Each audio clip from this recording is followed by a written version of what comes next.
The switch used in your router is a simple toggle switch. After years of use, the switch can wear out. It may completely stop working, so you won't be able to turn the router on at all. It might fail sporadically, working sometimes and not others. Sometimes the motor brake portion of the switch will go bad, making it so the brake doesn't kick on when it is switched off. Replacing the switch is a repair that you can do yourself, and I'm going to show you how. Hi, I'm Mark Socha. Do-it-yourself repairs like these are easier than you might think. From lawn machines to cordless drills, kitchen mixers, Outdoor grills. our how-to videos walk you through each repair from start to finish.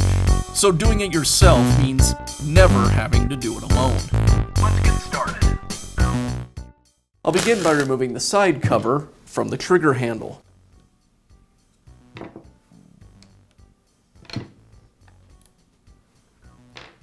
Now I'll pull the switch from the housing.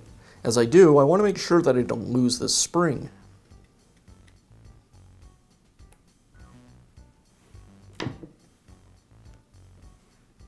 I'll note the location of each of the wires and then go ahead and remove them.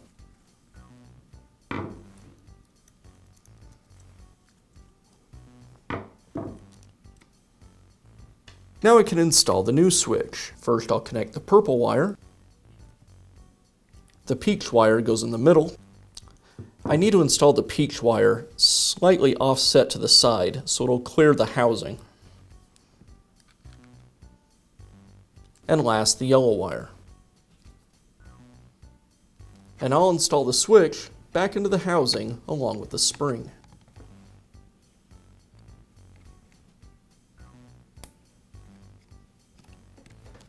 Now reinstall the trigger, the lockout button, and I'll replace the side cover.